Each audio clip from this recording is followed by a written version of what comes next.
to Zeffie's homestead. It's a gorgeous, beautiful, sunny, you can see out of my window here, day here in North Idaho. And I want to show you what I recently was gifted. There's a scripture that says, you have not because you ask not, and you ask with wrong motives. And so I have always been wanting to have this special gift for some time.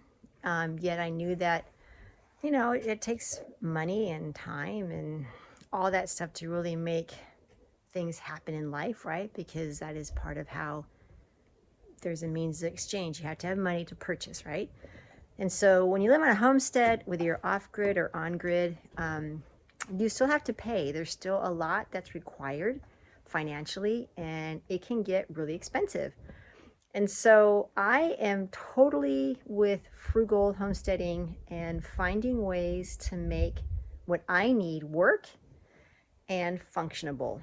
I'm not into the pretty stuff. Now, don't get me wrong. I think it's wonderful to have all the glitz and glamours and the pretty things that you would need to operate a farm or a homestead, or whether you live in the city or the country and have all the nice stuff. I love that. There's times though that if I could get things that are free or given to me and it works and it's functionable, that's a gold mine to me. And what's produced out of it is where the price tag is. So I'm going to show you what I recently was gifted. I'm going to tell the story behind it. And I hope that you can be excited with what is going to be happening here at Zeffie's Homestead and how you can apply that to your farm and or homestead. Again, it's a beautiful day here in North Idaho. See that mountain over there? That mountain is my ticket to spring gardening. So when that snow starts to completely dissolve, as per the locals up here, locals, not local, is when I can start putting things in the ground. So I'm keeping an eye on that mountain. That one's important too, but this guy over here is what's really important. And so right now it still has a little bit of white blankets on it. It's not quite ready. It's still cold out here, but that sun is gorgeous, making its way into my homestead. All right, so as you can see here, I've got a couple of wonderful boxes, garden boxes that were made for me. These are going to be used for something I'll share with you guys that in a second. But all these boxes you see here, there's two there, one here, free wood, scraps I had on my property, down to these PVC pipes. Now these PVC pipes we did buy because they're a part of our solar system over there. Okay, but they're scraps. We're about ready to ditch them. And I said, no, let's just hold off. Never know, they could be coming to use somehow, or we can sell them.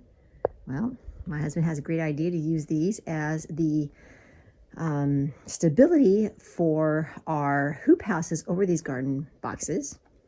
And so my son and his roommate came by and donated their time and made these beautiful, down to where the knob is still on the wood. You know what? That is just the character of what these boxes are going to produce this spring and this summer. I see some glorious greens, medicinal herbs, and the cool thing about it's right by my back door upstairs in the loft. Well, in our second story of our cabin. So I just walk out and voila, I can pick my cilantros and my other things that I need.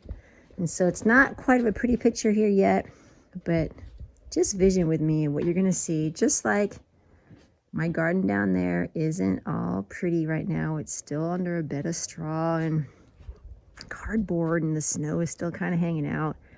But just you watch, things are gonna start to get really, really, really green and creative.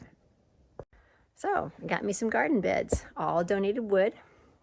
My son and his roommate came by again, like I said, and they donated their time, made these 4 beds with me, down to the nails. Kind of like how my Screw That Fence was built. I think it was built last year with my daughter, right? We extended our garden, and we just got all these pallets and things donated I don't even think I even bought any screws. And so that's how I like to operate. And it may not look pretty and classy and, you know, front cover magazine for homesteading, but you know what? That doesn't bother me, because what's produced from the ground up is what will make it on the front page of a nice magazine for homesteading. So garden beds 4. 2 are going to go upstairs on my patio loft, and then the other 2 are going to go down into the garden. My husband's going to hoop house 2 of them, so I can grow some vegetables and stuff. And as the fall starts to hit and we're still harvesting tomatoes, or they're not quite ripened on the vine yet, they'll be warm. And I wanted to throw blankets on every single tomato bed that I have out in the garden, because I got a lot of starters that are happening, and they are cooking as we speak inside of my cabin. So anyways, a little just side view on what's happening here at Zeffie's homestead. Thank you for watching, and have a glorious day. You can see the inside of my house. Huh. All of my starters here at Zeffie's homestead.